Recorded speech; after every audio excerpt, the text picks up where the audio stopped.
Apex Legends Season 4 is almost here. Hear about the leaks, which ones are true, and what you can expect from the upcoming season. Yeah! Did you see that? Yeah. Now, I don't know about you guys, I really love Titanfall 2, but Apex Legends has pulled my heartstrings this last year, and I've played a ton during Season 3, but like most players, I'm ready for some updates and changes. And Apex Legends Season 4 is expected to arrive in early February. February 4th seems to be the internet's agreed upon date that they expect to go live. Why? Because that would be the 1-year anniversary of Apex Legends release. Now, there is one final event happening in Apex Legends Season 3, or at least the community assumes it's the final event, and that is the Grand Soirée Arcade.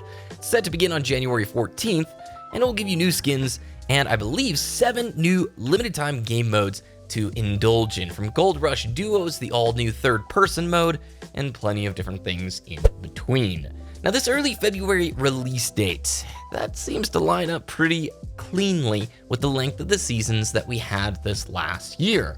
Most important for fans, I think, is the changes that will come with Season 4. Leaks galore, the first being multiple characters arriving in Season 4. Now, this one comes from a leak within, you guessed it, Dataminers. In the latest update, there is the phrase Season 4 Cares, with an S. Because it's plural, people are assuming that there are going to be multiple Season 4 characters. Now, you can be the judge if this is true or not, but one of the leaks that we do know immediately off the bat that is untrue is the meteors. Now, if you've been on Reddit lately or playing Season 3 very much, you might have seen some meteors hitting the ground. Well, sadly, as much as people wanted to see a Fortnite-style meltdown getting nuked kind of an event, this is just a bug with Gibraltar's defensive bombardment ultimate ability. If he's killed after calling in the airstrike, the missile comes in horizontally. However, I will say this was pretty hype. I thought that this was something that was going to lead up to maybe the destruction of Meltdown in an all-new player map. And yet another data mining leak also leads players to believe that there is a new SMG coming down the pipeline. Some people are thinking the car, some people are thinking the Volt. Nobody's sure right now, but it does look like we are getting a new SMG with plenty of text to look at from the data mining perspective. Now, if you've never played with either the Volt or the car in Titanfall 2, they are an absolute blast. If I had to choose, I bet you it's the Volt, purely because of the fan attachment people had to that gun in Titanfall 2. To be frank, the car is a good SMG, but we already have the R99, and in Titanfall, I think the R97 was the equivalent of that, at least in Titanfall 2. So I think the Volt would offer a little bit more diversity, as it's an energy-based weapon. And having an energy-based SMG in the sandbox could add some great diversity for Apex Legends. The one area that seems to still be unclear for Season 4 is if there will be a brand new map. Now, it took until Season 3 for us to get World's Edge. We were playing Kings Canyon until that point, so I don't likely see us getting a new map, but perhaps maybe a remixed version of World's Edge. I know myself personally as a player, I would love to see a little bit of diversity in Apex when it comes to the map selection. I don't want to play another entire season on World's Edge. So my hope would be that if they can't deliver a new map, perhaps we could have Kings Canyon back as well in the rotation, just to keep things a little bit more fresh. Continuing with the data mine leaks from that one mining guy, it looks like the Revenant is likely to be one of the new legends coming in Season 4. According to the leaks, the Revenant will have a bunch of interesting animations on his card, including poses of him praying and contemplating.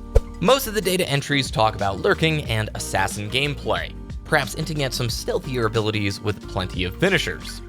Could a melee blade be in the cards as well?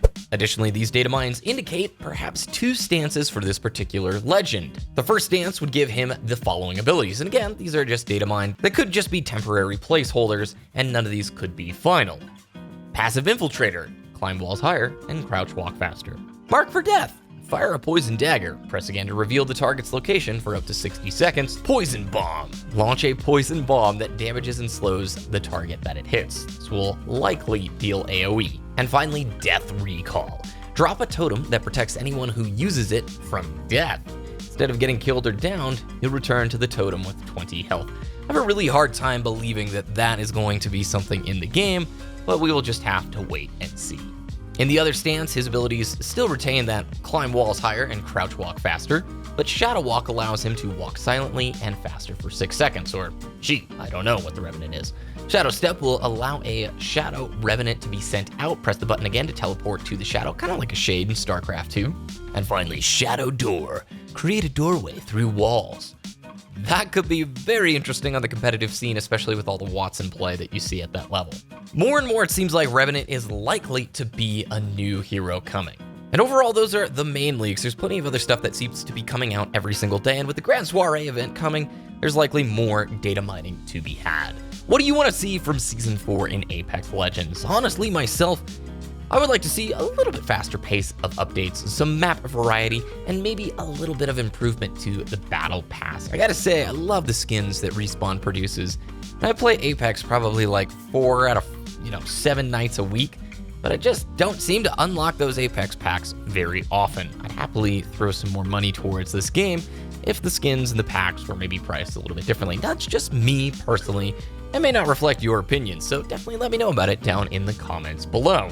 Hope you guys enjoy the Grand Soirée event if you're playing Apex Legends, and if you're looking to get some training on the Volts in the car, pick up Titanfall 2 and play it on PC, because it's still fantastic and a ton of fun. Hey, thanks for watching this video. If you enjoyed, the best thing you can do to support the channel, subscribe and hit the little alarm bell so you know when the next upload goes live. Follow me over on Twitter at BDK Dragoon. Love to talk with you guys over there. Have a good rest of your day, and I will see you again very soon. To the top we go. Make sure you jump. Oh god. Oh no! Oh no! No! There's a fell off down.